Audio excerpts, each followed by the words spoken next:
Brought to you by Moonbeam Multimedia. This is 16 to 1, a podcast about education, teaching, and learning.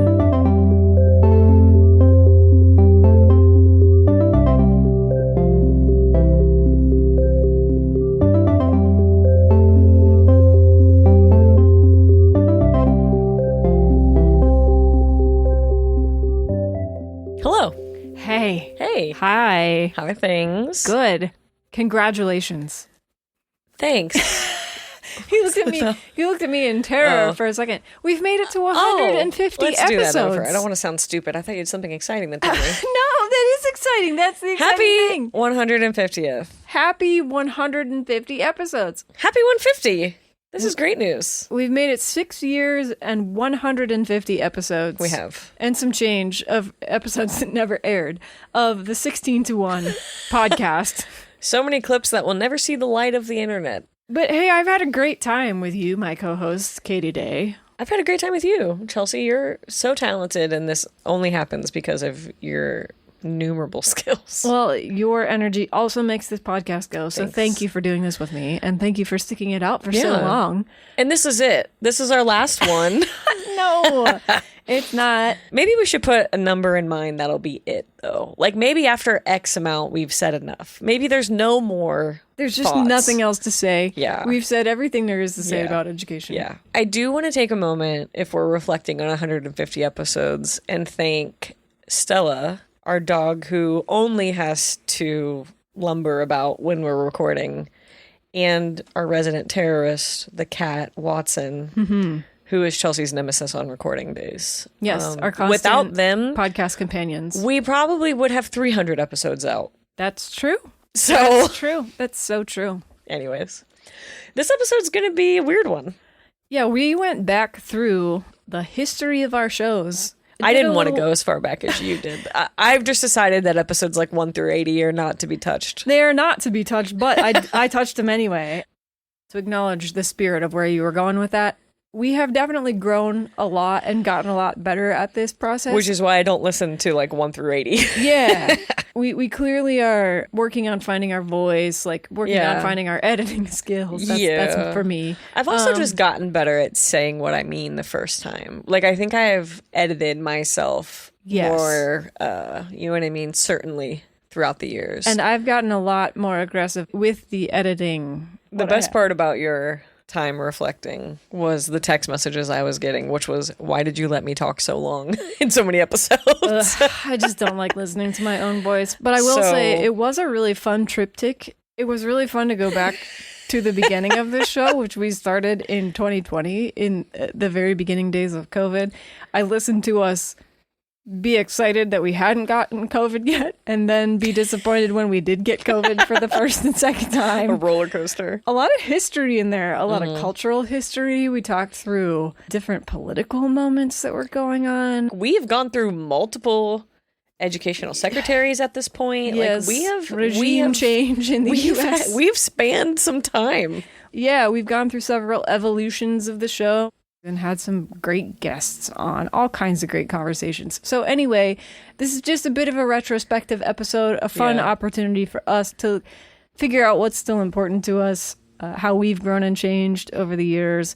So we're going to jump in, we're going to go kind of back and forth and just revisit some old clips from some old shows of 16 to 1.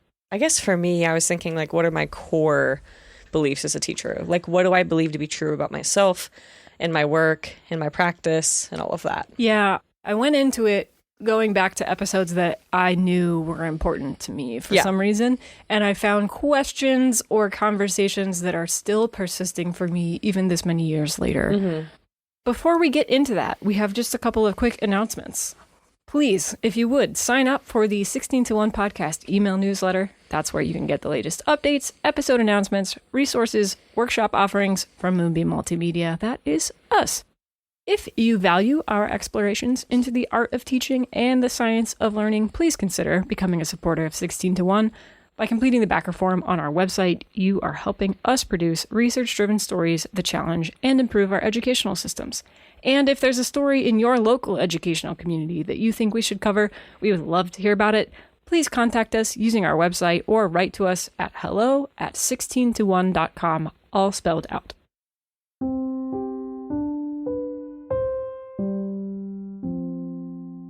I'll kick us off. Okay. So I'm going to go to episode 138. Oh, So kind I'm of a not- recent one. I'm not too far. Okay. This specific episode is titled Confronting Misinformation, Lessons from the Classroom.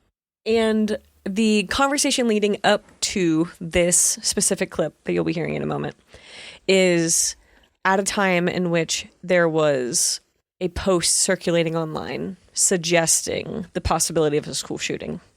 And it was unfounded. But these types of threats were hitting a wave of schools at the time. So that was kind of on the top of my brain as we were discussing this. Okay. So I'm going to go ahead and play the clip now. So you're speaking directly to, yes, in fact, misinformation and false information does disrupt your day-to-day. Can I just put Yeah. like not a Band-Aid over all of that, but like I want people to report things. I want information to be shared with schools and districts and personnel that need to know. But the fear mongering that was happening on Facebook on these posts, at no point was anyone like, did you call the school? Yeah. That's what's hard. Yeah. So like obviously I'm all about see something, say something, but like maybe don't help perpetuate those things when you see them. Saying something doesn't mean say something in a Facebook comment. Like if you read it on Facebook, don't comment on the Facebook post, call your school. So one of my beliefs in education has been and continues to be even probably more strongly than it was at the beginning of my career was that you're always better just to actually reach out and be part of the school community. And so that specific clip was about an incident regarding school safety, but I see this in all kinds of ways online where people share misinformation, where they share things that are partial truths, where they stir up something that they believe they know the whole of. And at no point do they actually ever interface with the school. I think I'm tired as a teacher of social media being such a defining part of my job. And I think this clip does a good job of just being like, just get involved. Like, actually be the one to call, actually be the one to reach out, actually be the one to find the truth. And because by working with the schools directly, you're going to be more certain of your information. And you're going to be able to say, absolutely, this is what I've seen or not seen. Yeah, that was a theme that was definitely present in many of the episodes that I went back and listened to, is this undercurrent that you're constantly fighting against in modern schooling of the unmanageable public dialogue. And the reason it is unmanageable is because we have these social media tools that are just the Wild West as far as civic communication is concerned. So I can see why it would stick with you through your career, that you need to be mindful of what's going on there, but also that those places are not the most productive venues for conversations about schooling or about learning or about whatever it may be. And your school does want you to be part of it. Your school wants the community. The school wants that support. And by only interacting online with things, you're not actually strengthening those bonds. All right, what's your first clip? Well, I'll do this one because it is also about, let's just say, community members getting involved in the educational process. This is from episode 139 of our show, which was called Textbook Wars. And it covered the 1974 events and the subsequent fallout in Kanawha County, West Virginia, where there was This is a crazy story. Yeah.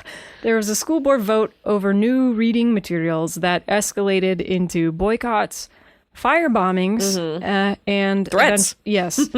And a national debate over who decides what children learn. And this particular clip is about a woman named Alice Moore, who was a prominent and outspoken character in this story. Let's listen.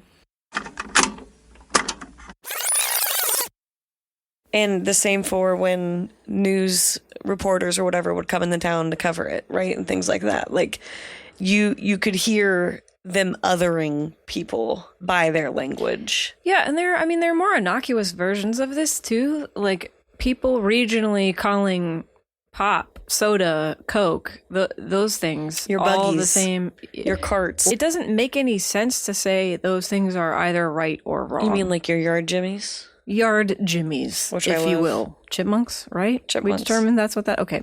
So I guess my point is just like, if we accept that there are regional differences that are completely normal and fine to have, why do we accept that there are some that are not fine to have? I would want her to answer that question sufficiently, and she kind of never does. Like, what is it that's caught up for you in this idea of correctness? And unfortunately, it ends up being this kind of cultural imperialism, the ability to say, I am right and you are wrong. I am right for this place. It's an in-group and out-group enforcement mechanism. Yeah. And I just want to ask Alice why she's doing that, why she's putting up that wall that comes with a certain formulation of correctness. A little more context. This is about specifically Alice Moore's feelings about what she called dialectology, which is essentially thinly veiled racism. It boils down to that, right? She doesn't want people to be taught to speak in particular ways that she feels are not correct. It feels like she's relying a little too heavily on the language aspect of the learning rather than the actual learning at times. Or that's how I read her. I think I put this in my review reel because to me this conversation around Alice Moore, around these textbook materials which were causing such an uproar regionally, it's couched in these conversations of racism and national identity, but it showed me that curriculum, it's not always just a mirror, this like reflective surface that shows us something about ourselves or whatever. That's the kind of innocuous way of looking at a curriculum. But a curriculum can be a sort of active part of defining a community and the boundaries around it and who gets to be a part of it. There's an idea that emerged from this story for me, and that's that what is correct doesn't always necessarily say something about what is or should be true. It can say more about what a community wants to be true, and it can serve as this non-neutral expression of values. We're starting to ask more and more questions about that, about who gets to make those decisions, who gets to have that power, all these kinds of questions about how learning relates to identity, regional identity, national identity, and our civic growth. I like that one. Okay, I want to bounce it back to you. What's your next one? My next one comes from episode 138, which was called The Stories Our Students Carry, Culturally Responsive Pedagogy. I also remember being told so many times in my undergraduate and my graduate, all of it, that teaching is trial by fire. You just have to get in and do it. And I always thought that was like kind of a weak answer because I was like, tell me. Prepare me? Yeah, like help me out. And then now I'm like, I could not prepare you for the next 5 minutes if I tried. Yes. My favorite thing to say is that's a sentence because the amount of times I've said something or heard something out loud that I've never thought would be strung together just like calls for a, wow, we said that and meant it. And, you know, that's like what mark the event. That's what teaching is. I will say, though, and I need to tell my friends this because I have a really good group of coworkers and really good friends who help it and do this all with us. And one of my students today asked me if I was sad it was over. And I was like, no, I'm not sad it's over. And he goes, I felt like every time I looked down at all of you teachers on the floor, like you were just having the time of your life. And I was like, we really are. Like, we have so much fun together. Well, I'm glad that you conveyed that to them. And I'm glad that my kids see it. And this is a kid who did not come down and participate in these events. And so that was fun to hear from him. Okay, so that specific clip is about a few things, but I would boil it all down to humor. I thought that by going to college and getting my teaching license and my degree, that would, like, prepare me for teaching. And then I taught for 1 minute, and I realized that nothing matters. 45 seconds later. Like, I took back to the drawing board attendance and I was done. Like, everything I had learned had been expelled in that roster. So that's like one part of it is like the willingness to be like, I am not prepared at all in any way, shape, or form. To expect the unexpected. Yes. Totally, in teaching. But also then, and I think that this is something that I'm okay with, like, personally, and I think it helps me as a teacher, is like, I can laugh at myself. I'm usually the first person to crack up at myself for being stupid about something or like saying something or doing something dumb. I really don't have much of a problem like finding the humor in myself. But the other part of that clip was a student who I wouldn't consider to be maybe the most well represented by his school surroundings. I feel like when you get a glimpse of our student population, this kid probably wouldn't feel seen in the same way a lot of other kids do.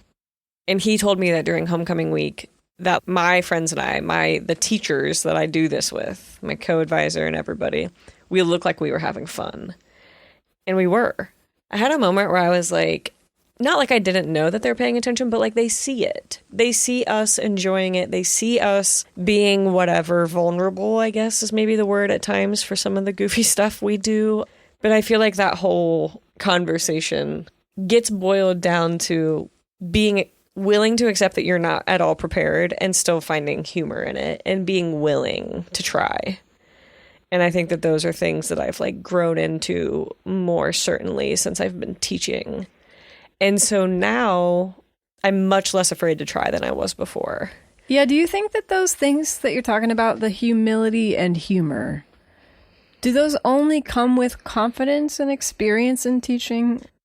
I think sometimes, especially new teachers, could maybe be a little hard on themselves with respect to classroom management and getting it all right. And there's a lot of pressure too, especially if you teach in like a tested subject or something. But to me, I get excited when teachers feel like they can reap some of the rewards of experience in a career. I definitely that's when that kind of thing comes out. I agree. And I don't think if you had asked me 6 years ago to come up with this list, it would have been the same thing. And I think that's probably why it strikes me as so important today is that I'm seeing return on that. I'm seeing a willingness from my own students when I am willing as well. And I didn't have the confidence to try. And I didn't have the confidence for them to match me. And I didn't have the confidence for those things. But I know these kids now, and I understand them, and I have a better feel for it. My coworkers and I who do those events like have a pretty good read on the kids and their interest and involvement and like what they'll do, you know. So I think that's helped a lot. But so learning to become a better teacher is also learning to become a kind of better reader of your kids. Yes. Yeah. Their emotions and their thoughts and their inner lives. For sure. But I like the reminder that I can have fun and that it's worth it. Sometimes in work, it's not about fun, you know? And I think we lose a lot when we're not having fun because I'm a better learner when it's fun. I'm a better teacher when it's fun. I'm a better, you know, like I have tried to be very intentional to like enjoy moments with students and like appreciate the humor. One of my kids today used rebuttal in his sentence correctly. And it was one of my seniors. Like they totally know the word rebuttal. And she immediately goes, "Oh, that's a big word for Elmo." And I just lost it. It was such a funny quip. There's like some part of yourself that you give up when you're willing to like laugh out loud. And you have to be willing to. And like, I know she was stunned that I found it as funny as I did, but I like could not stop chuckling. And I want to keep creating a classroom where kids can say, "That's a big word for Elmo." Also, like, what is a better ego boost than somebody like laughing at you when you're like being funny? Not like a hurtful, cruel, antagonistic, but like, this is just, we're genuinely like enjoying this moment. And I think that's key. All right, what do you have next? Well, you were just talking about having fun in education, so I'm going to, of course, bring it back down and talk about the opposite of having fun in education. Cool. Yeah, no reason to enjoy it too much. No, we can't be having too much fun. This is how you know who is in the classroom and who is not in the classroom on the daily. I'm going to talk about a clip from our show called Left Behind, episode 51. It was on No Child Left Behind, which is the landmark legislation enacted by Congress under the George W. Bush administration that created a rather complex regime of testing, accountability, credentialing, and training for public school educators in the United States. Can I say that today in my teacher group chat, somebody sent a TikTok where somebody was like, "Leave them behind. They're not doing any better by not being left behind." And so this is good. The main takeaway from all of this was that there is no one-size-fits-all approach to fixing structural problems in our education system. At any level. So, even within the same schools, I mean, there's just no, what works in some rooms aren't going to work in, you know, right. There's just no Yeah, sorry. I'm getting mad. No. So I guess, again, long-term effects, there were tens of thousands of schools that ended up dealing with sanctions from No Child Left Behind. Sure. Like, in mid-2012, there were more than 6,000 schools that were being restructured. Restructured means you can choose a new leader, replace a principal, replace the district leadership of a school system, do all of this big change from the top down kind of things to try to address issues within the school. So there are thousands of schools dealing with that kind of restructuring. There were thousands more that had been required to take some of the less drastic steps. But this was really affecting the day-to-day in a lot of public schools in this country. Obviously, an approach to standardized testing created by NCLB is still creating waves, as you mentioned. For example, here in Ohio, they've really kind of embraced some of the legacy of NCLB by attempting to have a regime of standardized testing. We love testing. We would probably do more if we could. We would probably just, I think standardized testing is important to have because we want to know what our schools are doing to provide education to all students. We need to have some way of comparing apples and oranges, basically, which is what standardized testing attempts to do. It attempts to say, okay, this district is struggling. This one over here is doing something right. What's the difference in these districts and how can we move students along? So cool. Standardized testing is one way to do that. I disagree. Well, I don't personally think that standardized testing is in and of itself a bad thing. I do. I think that in every real life implementation of standardized testing that I've seen, the accountability system around it is totally broken. So I don't think having test data is bad. I think that the way that we interpret and then create consequences from that testing is bad. I think that usually we value it too much. Yes, absolutely. I mean... Oh, we have way mixed up priorities about it, for sure. I just don't think that one day of my whole year is more important than every other day that I've done with my kids. Oh, no, I would totally agree with that. And that's all it comes down to. And what if that day your dog dies? Or your boyfriend breaks up with you? Or you miss a school bus? Yeah, high stakes testing creates... but again, ridiculous. The high stakes is not intrinsic to standardized testing.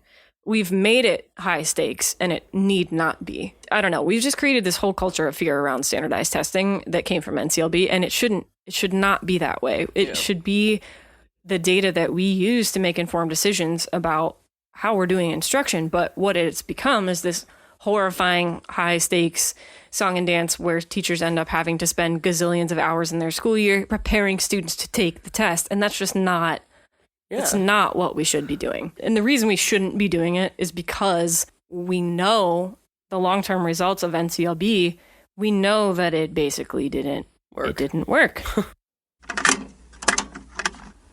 It's fun to go back and hear all of the variants of illness that I've experienced. Which one? This was, I think, my second time having COVID. I just finished, and it was your first time having COVID, if I recall correctly. That was a rough one.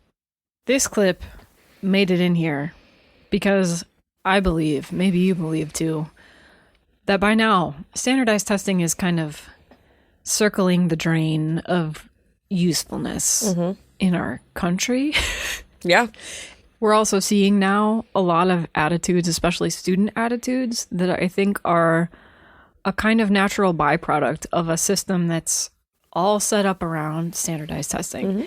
And the way that I see it coming to the surface from you and from other educators that we've talked to is a kind of general unwillingness in students to venture outside of the safe borders of what they think is going to be on the test. Yeah. It's very limiting.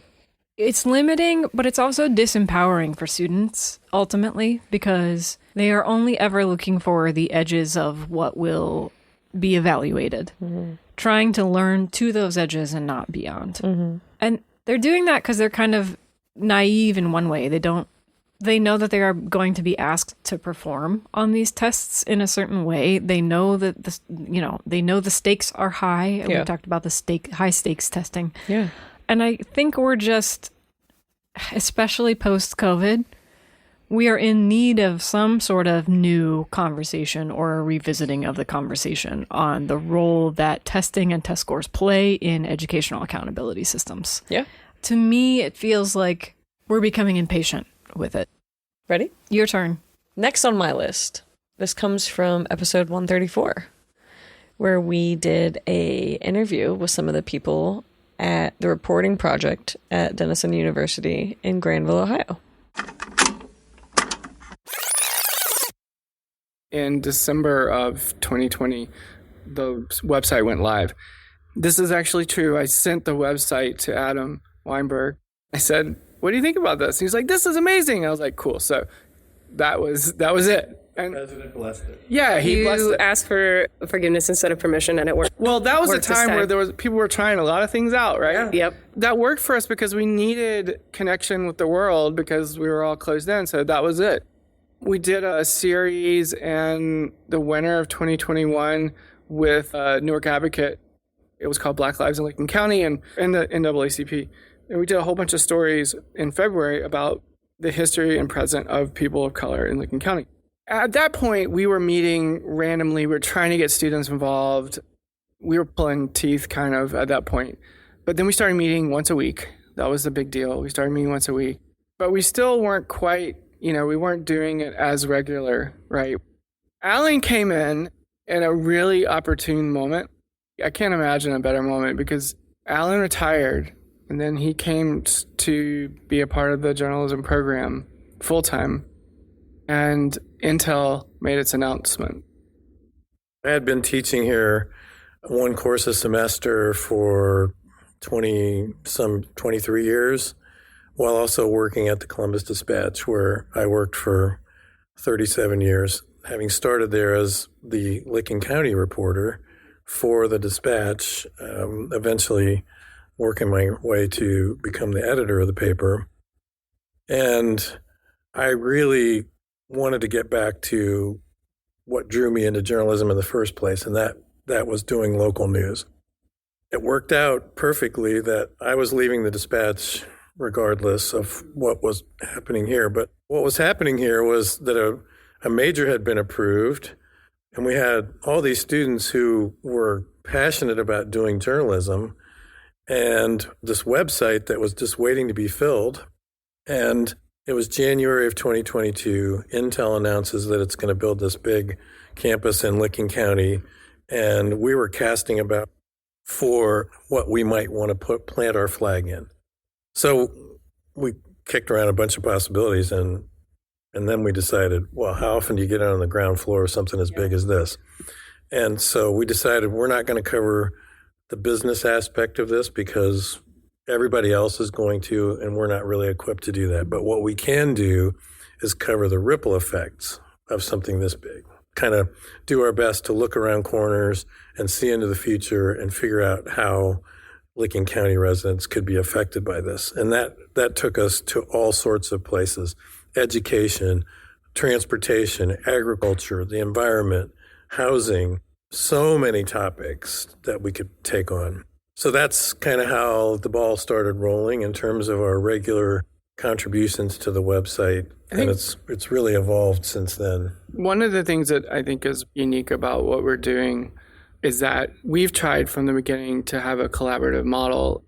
We look at all the stories. I mean, any story that goes out has lots of eyeballs on it. I think we edit our stories pretty damn well. But even in that first couple of weeks, we did a story together. We wrote a story together as a community. 8 of us. I thought when Jack proposed this, I thought this is going to be a disaster. 8 people working in the same file, and it was amazing. The line that you've heard is Chelsea saying, "Yeah, you ask for forgiveness, not permission." That's a line I've heard a lot. I've heard it many times in a lot of different contexts, and I don't think I've ever experienced it quite as readily as I have as a teacher. One of my co-advisors and I will make jokes about, hearing these absurd ideas, and we're like, yeah, we ask for forgiveness, right? Not for permission. Let's just see what happens.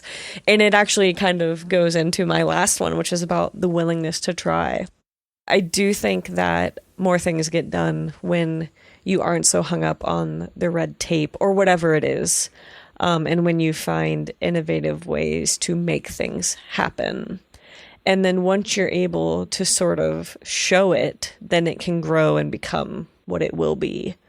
But I spent a long time being afraid of trying.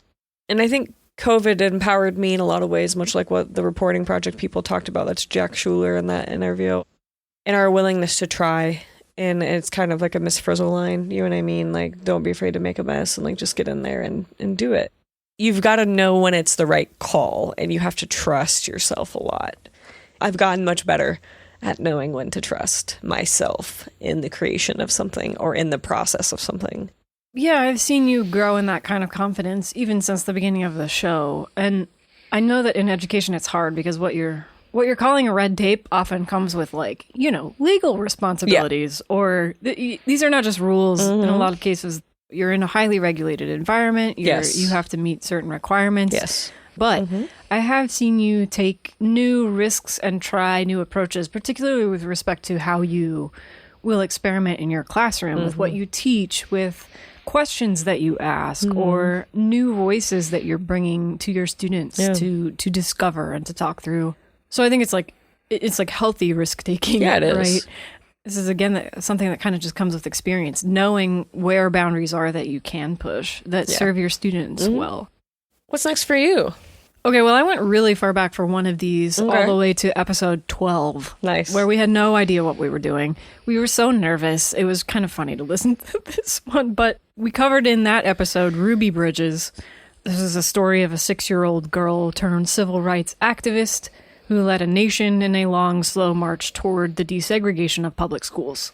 This clip we're about to play describes what day-to-day life was like for Ruby Bridges, who was born just a couple of months after the Brown versus Board of Education Supreme Court decision, declaring that separate public schools for white and black children were not only unequal, but also unconstitutional. And Ruby Bridges is, well, she's still alive. She was at the time the 6-year-old who was the champion marching at the head of this column of desegregation. Yeah. This is where the history and the story, that like how we're taught it, kind of diverge. Ruby, as she attends this school, is the only first grader in her class. She is taught by a teacher. I'll talk about Mrs. Henry briefly. But she spends her entire day alone in a school, eating alone, only playing with her teacher. That's it. Right. There are no other students, not even other black students, because she was the only one at that elementary school for her to be at school with. So she did first grade all by herself, one-on-one. Completely alone. Like, white parents came to this school the day that they arrived. En masse, entered the school, took all of their kids home. Out of school. Yes. So it's not even just like she was apart from the rest of her class. She was the singular person there. So the school was just completely empty most of the time, except for maybe, I think there were like four other students. There were a few other students, and there were a few others, but she might see them like walk by or play. She passes them in the hall. Yeah, it was just in passing. It was not, right. So it wasn't just that, okay, Ruby Bridges has to desegregate the school. It's that this girl comes to school and everyone else leaves. Yeah. In a violent crowd of yelling and screaming at her, and she's 6. So and so her mom walked her to school every day, and every single day she was escorted by 4 U.S. Marshals just to go to school. And so as part of the research, we listened to a few interviews of Ruby, and I've read obviously now a ton about her, but one of the stories, sort of her understanding, you know, as a 6-year-old, let's say, if you're in first grade, you wouldn't totally understand the big picture things that are happening around you. She said that she didn't really know to be scared until one day she saw someone holding a baby coffin, and in the baby coffin was a black baby, essentially, like a doll. Right. One of the people protesting. Yeah, it was one of the people at school. Yeah. She said like that was a moment where it finally kind of struck her that it was her that they were yelling at, and that was kind of the problem. The Bridges family, though, even though they felt really fortunate that their daughter had this educational opportunity, like they suffered greatly for it. Her dad lost his job. There were grocery stores that refused to like let her mom come in and shop. Her sharecropping grandparents were evicted from the farm where they had been for a very long time. To hear Ruby, I mean, Ruby knows that these things all happened, and like her parents did divorce. But Ruby does remember community people, both black and white, helping them. Even when her dad lost her job, she remembers people trying to help them help him to get a new job. And she remembers the people who helped her mom by babysitting her and her siblings. So while all of these things did kind of come down at them for her doing this, Ruby's perspective is that there were people who stepped up to help to make sure that she was offered this opportunity that she had so rightfully earned. Ruby, in various interviews, has just expressed that she really enjoyed that education that Barbara Henry provided for her. But even then, it just still kind of blows my mind to imagine Ruby and her teacher in the in this classroom all day, every day for the entire year. I just keep trying to remind myself that this is a 6-year-old girl. This is a girl who, when she showed up at school and saw all the protests, she thought it was Mardi Gras because she was in New Orleans. She thought it was a Mardi Gras parade. She's like, oh, all these people are out on the street yelling and screaming. It must be Mardi Gras. That was the only thing she ever thought of. I love that episode. I put this clip in here because it serves as a warning for us about what can happen when we allow our children to become expressions of our own political and civic dysfunction. And how it falls on them. Yes. We were willing to isolate and humiliate and intimidate a 6-year-old girl because of our deeply rooted prejudices that are still wreaking havoc in our education system, honestly. I think the second thing it taught me is about how we talk about our own history and our national identity, and then further how we teach it. I think you and I in that episode talked a lot about how those facts, those sort of stark facts of how Ruby Bridges was treated during this process, it's a little different from the rose-colored, aka whitewashed version of the story that we got in textbooks growing up about civil rights history in the U.S. Revisiting how hard won that was important, and it also makes me more mindful about learning and unlearning stories of national identity. To me, served as a cautionary tale about how careful we have to be, the great power that we have when we're talking about schooling and school systems, how those places are places where really defining moments of people's lives can occur. And we have a huge responsibility to make sure that our schools are welcoming places for learners of all sorts. I will always love the story of Ruby Bridges, not only because her parents were so adamant that she receive the education that she deserves, but also because a teacher is the one who helped facilitate that for her. Her teacher in that moment is distracting her from the world, as countless teachers do to all kinds of little kids and big kids and old kids and young kids too.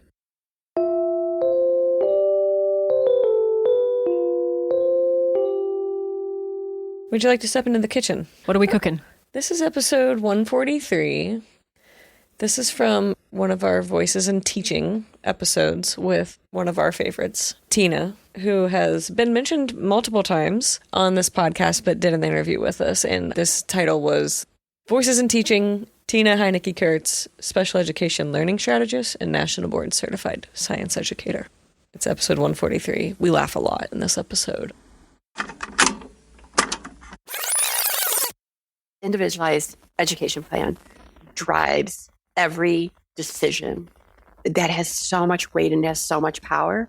And it's a huge driver of decisions that we make day to day in the classroom. Districts and large state stakeholders, as we define what least restrictive environment is, that is trying to describe how to make chicken soup. What does least restrictive environment mean, and what does inclusion mean? Everybody has their own definition. When I talk about the chicken soup analogy, I grew up in a family dedicated to food service. My dad managed a country club, and he worked during golf season from sun up to sundown. My mom would joke, like she told up a picture of him and be like, "That's still him," because June, July, and August, he wasn't around. Now, I did get to see my dad in the fall, because when all of his employees wanted off, like all the high school kids who were in the dish room wanting to go to the football game, my dad would like promote one of the dishwashers who wasn't going to go out to be the bus person. And then he would have me come in and wash dishes. I was 6. Incredible bonding opportunity. Yeah, I am like, I was 6. You buried that. Like, just stand here on this crate and like shove these through. You'll be fine. Those are really great bonding times on the way home. But I remember saying to my dad, how can you do this? Like, why do you like this? What is it? He was like, Tina, it's a challenge every day. You know, everybody thinks like they can cook. Everybody's made chicken soup. I did not get that until right now when we talk about like free access to public education in the least restrictive environment. The hardest thing is everybody knows how to make chicken soup. But what is your definition of that? Is it organic chicken with bone broth? Is it opening up a can? Is it dumping, the Mrs. Grass and the little golden egg and adding boiling water? Or is it something else, some other recipe that you've experienced somewhere else in your life? And that's, I think, where the challenge is in education in so many ways. But like everything in the world of special education, it's just amplified so much more because everyone is so invested. Tina there talking about the dangers of everyone knowing how to fix chicken noodle soup. And then also what that means to everybody. What is that involvement level? What is that level of skill? What is that? And So wait a minute. The dangers of everybody having their own recipe for educational success. Is that it? I think I also hear that analogy is like everyone has received an education. So we all have a thought about it, much as we have all had We've mostly all tasted chicken soup. have had chicken noodle soup. Okay. Or maybe I have a favorite or least favorite recipe of it. But I love her analogy because everybody does have that opinion and everybody does have that experience, either of being educated, right, as a student or now as a teacher. We've joked many times on this podcast about all of this incredible PD I've been so lucky to be part of. Professional development. Yes. Where I'm learning the same thing with a new acronym and it's wearing me out. Those are the moments that I remind myself, this is this person's chicken noodle soup recipe. And it has worked in some way for them. And maybe to them it tastes good. Does the chicken soup analogy allow you to think, oh, I might be hearing this same old recipe cast in a slightly different way this time, but now I can listen for the little like extra flavor element that you add or your secret ingredient. And I know that, the rest of your recipe, my classroom doesn't really like that necessarily, but my classroom might really latch on to this one little extra thing you tried. I think so. And I think that analogy at the heart of it is just that a lot of people in education think that they're doing what's right based on their experience, and how sometimes until you've had another recipe or you've tried a different brand or something like that, you don't always know what you're missing. And I think that's kind of what she's poking at it as well, is that as teachers, we can't become too comfortable with the same old recipes because a student's going to come in with a different palette or something like that, if we're to carry on the metaphor and just make it a little bit more kitchen-y in here. What do you got next? My next clip is from episode 108, which was called Rethinking School Norms, How Industrial History Shapes Modern Education. And this is all about how the factory model of education continues to shape teaching and learning in American classrooms. If you could envision a less factory-oriented model, how do you think your job would change? I feel like we'd be seen more as like mentors. Seen more as mentors. Yeah, like we would more be like kind of like guiding them through like projects or something like that. More like so more student driven. Yeah, I think it'd definitely be more student driven, but I also think that maybe that hard line between like teacher student might be a little bit more cushy because of the opportunity to like work together or something like that. Like I could see projects and things like that kind of occurring and so less and like expertise back and forth. Staged on the stage kind of thing. Yeah, and I think so. I think that'd be cool. Do you think that your peers across the board would be comfortable with that kind of like? Not everyone. You probably have peers who are more comfortable in this age on the stage way of operating, right? Well, it's safer. It's much safer to be the sage on the stage Why do you think that is? because you're far from them. You're unreachable. You're a podium yourself, like, You're a podium. I mean, you are a thing in the front of the room that speaks, and you are not human, and you are just kind of this voice. It's less risky too because there's less of an Yeah. opportunity for you to be like, I don't know. Yeah, exactly. And there's very little I don't know in those cases, and that's a safe place to be. So the fear of being shown to not know is a feature of this factory model, basically. Oh, yeah. You don't want to not know something. But I think teachers would probably be afraid to shift what that looks like. It is hard to be questioned. I know I've talked about this before. It's hard to say you're wrong. Do we think that this system is responsible for that, though? It is the case that we are afraid to be shown to be wrong, but like the why? I think it's hard as a teacher because you're expected to know everything. And I don't think that's actually the point of a teacher. A teacher on a stage is so well rehearsed on what they say and what questions that are allowed that they don't often get pushed on those outer edges that would encourage anything new. Challenging that would then open up 2 more questions, right? Or 2 other things. And there's definitely been days when I had like a whole thing prepped about whatever I was going to talk about, and then we totally get off topic, and I'm just standing there like, this wasn't what I was expecting, and I'm not really prepared for this. Mm-hmm. I've talked about this a million times, but I've had to learn to be comfortable in saying I don't know, and I'll find out or I'll look it up. And it's because teachers are viewed as these oracles of answers and informations and information, and so it's very scary to say you don't know, and it's very scary to be out in the gray where you don't have a plan for it. But okay, But I think that's where some of the best learning happens. for sure. But that's what I'm trying to get at is like, it's scary because why? Why isn't the You don't know what's coming. Why is the not knowing?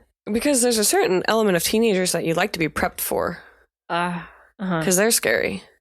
I'm not even talking about just you teachers though, but like, I think the thing that you're expressing fear about as the teacher is the same thing that students express fear about as students in this system. There's the Sure. fear to be shown that you don't know. Yeah, because everybody wants to be competent or to know or to whatever. Right, but how do we change those stakes? Because it's like, Oh, well, then you have to go back to first grade when everybody didn't laugh at you for not knowing the answer to something. okay. Right?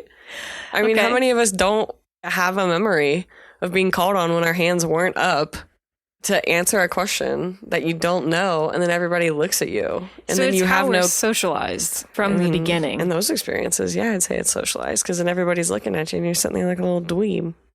Not the answer. That's hard. Well, And then that doesn't build any confidence in kids to raise their hands. right, sure, but that whole system is predicated on a form of knowledge exchange where an expert is eliciting answers from learners and expecting the correct answer. So like, I think we can interrupt these processes. Yeah. I think we can change them, but I think it requires going back to the workbench I mean, from day one. I don't cold call kids. Uh-huh. If a kid doesn't have their hand up, I don't call on them. Yeah. Now, if a kid's being a squirrel, they're going to get called on, but it's because I know what you're doing over there.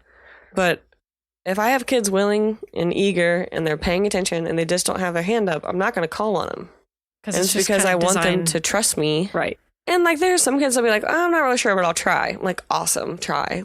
And so by the end of the year, I get a lot more kids who are willing to try because they trust me to not embarrass them. Can we organize our classrooms such that we're not setting up peers to disparage peers when learning is still just happening? When people Sure. are still caught in the learning process and therefore might make a misstep or Yeah. might misremember or whatever it is. Yeah, but that also is going to require the unlearning of these kids to think that they're better or funnier or something like that because they knew something their friend didn't. The unfortunate side effects of meritocracy. Kids are always ranking themselves against one another. No, it's because that's what we raise them to do, right? That's what we value. Get Think of picked it- first, you get picked last. Or we pass out tests in order of who did best to worst or worst to best or something like that. Right. We don't think of schooling in terms of a cooperative learning project. We think of it in terms of the outcomes in the forms of It's just grades. a constant competition. I love this clip.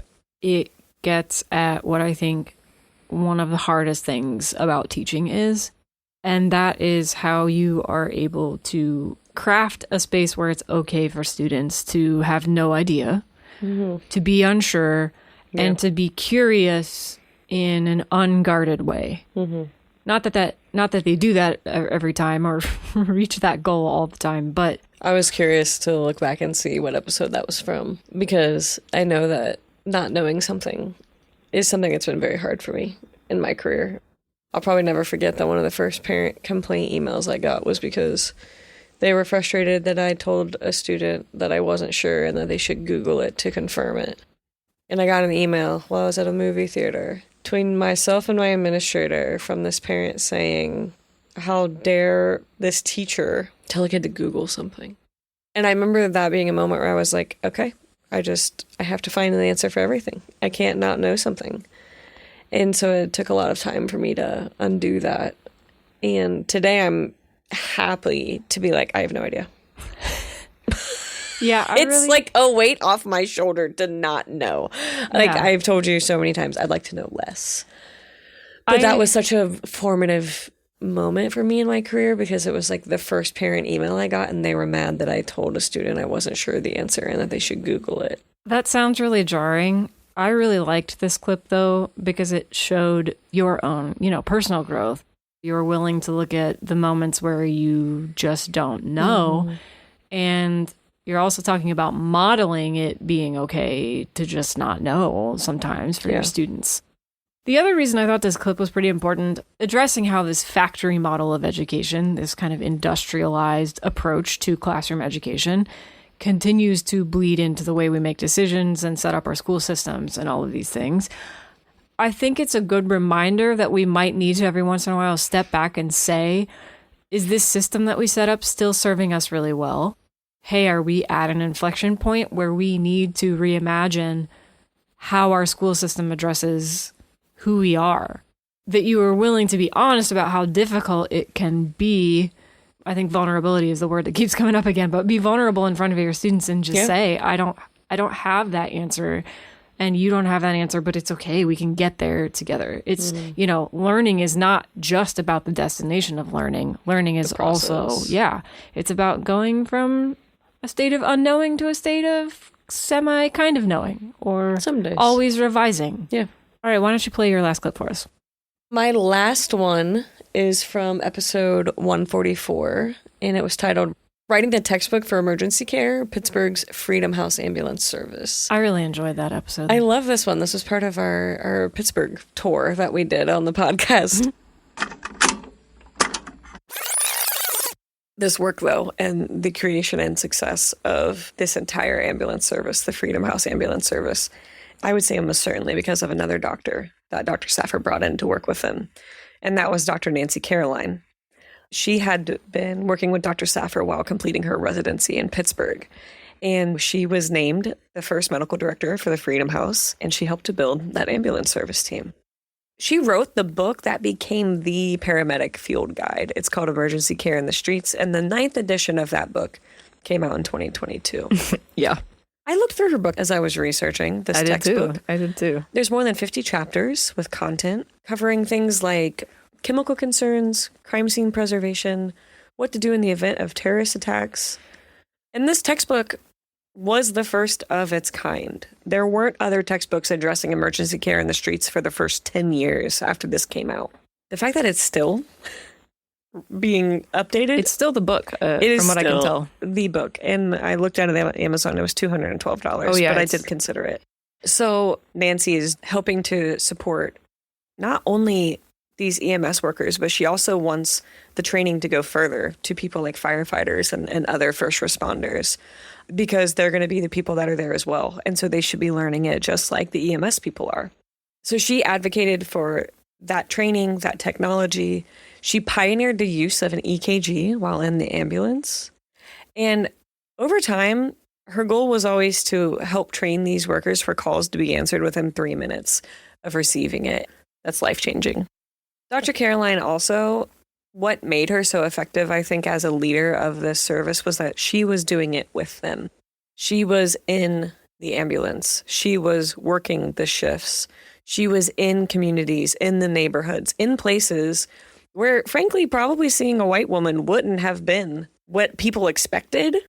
And what better way to figure out what you need than by doing it yourself? Like her being in the ambulance, her being with the people that she's been training, right? She can see in real time, oh, we haven't talked about how to do this or, whatever it might be.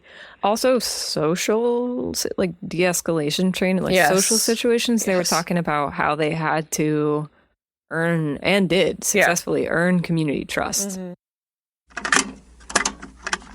So I picked this episode not only because it's one of my favorites of the podcast so far, which it certainly is, but also because I agree with Dr. Nancy Caroline. I agree that we are the best we can be when we're in it, doing it ourselves.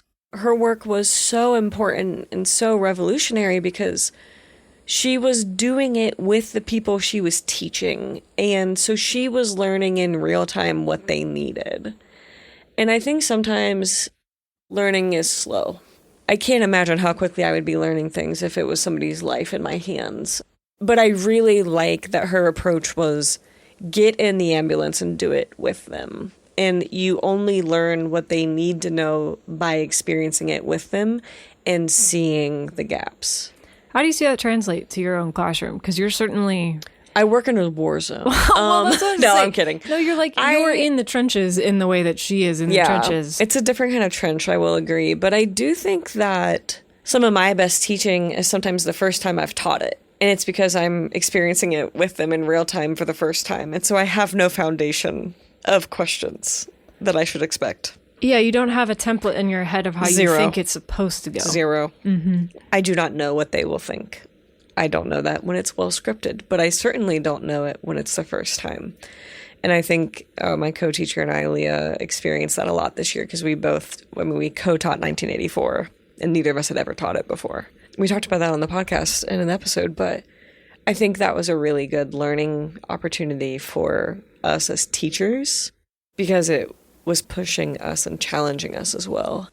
And so the work of that ambulance service is like, it comes to my mind a lot to be like, just get in there and do it and see, and then you'll figure it out. There's a theme for you in the clips that you selected. You selected a lot of clips that are talking about your discomfort as a teacher and pushing beyond your current boundary of where you are and what you think you know to whatever's next. I think that's also how I would describe the school year that's ending. I would probably describe this year as a year of discomfort more than any other so far. It's been hard. A lot of change all at once. It's been very hard, but it's been very rewarding. And so I think that's why that clip speaks to me. I can only guess how rewarding it would have been for her.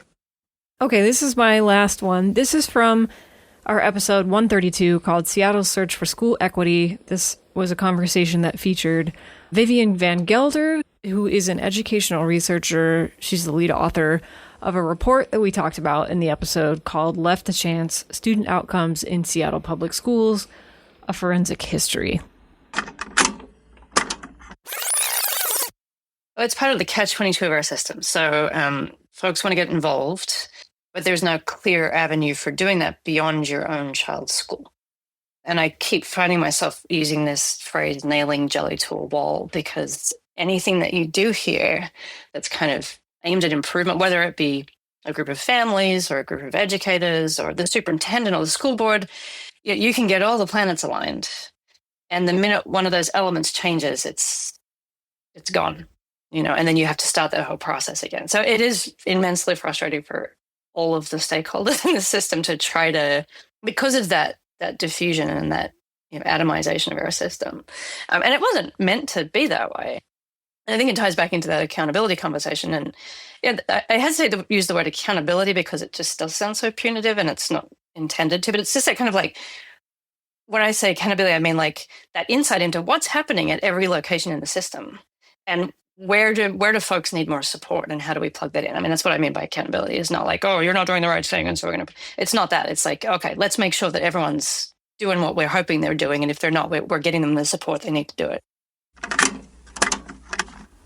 I really liked the part of her thinking that reframed accountability not as a punitive discussion. It's a lot like my first one. Yeah. And the involvement level being so crucial.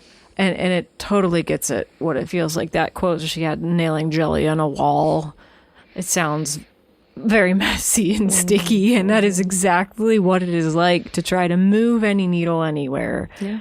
Change is really, really hard. It requires really deep community buy-in, and it also can demand years and years of time and really persistent work. Another thought that I had when I was pondering the involvement of people with schools and how it's usually blanketed in like some online interaction that's usually not helpful either to the person who's frustrated with the schools or with the school themselves, is that a lot of times you only hear from schools when something is wrong or bad. Yeah. And I think that's another part of the uphill battle. Or any public institution. Yeah. We're often only hearing about things when they're going wrong. Right. And Chelsea's become, and I have now too, more involved in our little village and its happenings and its workings, and we're hearing similar things from elected and non-elected leaders in our communities, that they feel some kind of heat or pressure online, and it's not, you're doing a good job, thanks for replacing the culvert. It is, how dare you do this? Change is very vocally resisted. Yeah. Social media allows people such an easy out sometimes. You can say things that you would never say otherwise in person. But I also think some of it is on schools to be making sure that we're present and available when things aren't bad, when there isn't a behavior concern, when there isn't, something like that going on. That's something that my assistant principal has worked on with us, is like kind of bringing back some of these opportunities where we write notes home, just as like, we saw this and thank you. And I don't think that these are going to change the entire school's culture, but they have gone a way in building goodwill in some relationships. I don't meet a lot of my students' parents or guardians or their raisins, whoever they have raising them. But there's so many times that I wish I had relationships, or that they come up to me and thank me for all of these things. And I think, I've never seen you before. And it's absolutely wild that I've spent such an amount of time with your child in these educational settings. That's not only on me as a teacher to be better about it, but on schools in general, to make sure that we're making ourselves available on good days. Yeah. And not just bad days. Our modern communication tools put civic institutions and educational institutions, it puts people at a disadvantage, because those tools, as we know, amplify the angriest voices. These are the venues where people are having public chats right now, for better or for worse. Right. But because they are designed to amplify anger, participating in the public conversation means automatically dipping your toes in less than constructive discourse. And I think you're totally right that we're entering this new period where people are starting to ask questions about, like, okay, what is a true alternative to that? What is a better path forward? How do we find new ways of engaging parents and students and grandparents and community leaders and whoever it may be in the education system? How do we get out of this funk of broken engagement cycles? Yeah. I kind of like that idea that your assistant principal has about, okay, do we remember how to have these conversations when they're not just like happening in a moment of crisis? And that's kind of the point of these little notes we send home. It's just like, we saw you and we appreciate it. Just little things, How do you feel about making it to 150? Ooh, I'm tired. I'm going to do another 150? Let's not maybe set up for another 150. Let's just start with a reasonable, attainable goal, like another season. Okay. Thank you for everything. Thank you for 150 episodes. Thank you for editing me and leaving in my vocal fry. I really appreciate you being my co-host for this 150 episode journey that we've been on. We love hearing from you, from our listeners. Thanks for all the support over the years as well. I just want to say thank you. I've enjoyed this a lot, and it has pushed me and made me uncomfortable, which is obviously something I'm striving for these days. It's a theme, becoming uncomfortable. Yeah, and I'm okay with that. But I've appreciated the process of the podcast, and I've learned a lot, and I see it in my classroom, and that makes it meaningful to me. We're continuing to have a good time with this, and we look forward to talking to you again in another couple of weeks. Goodbye. Bye.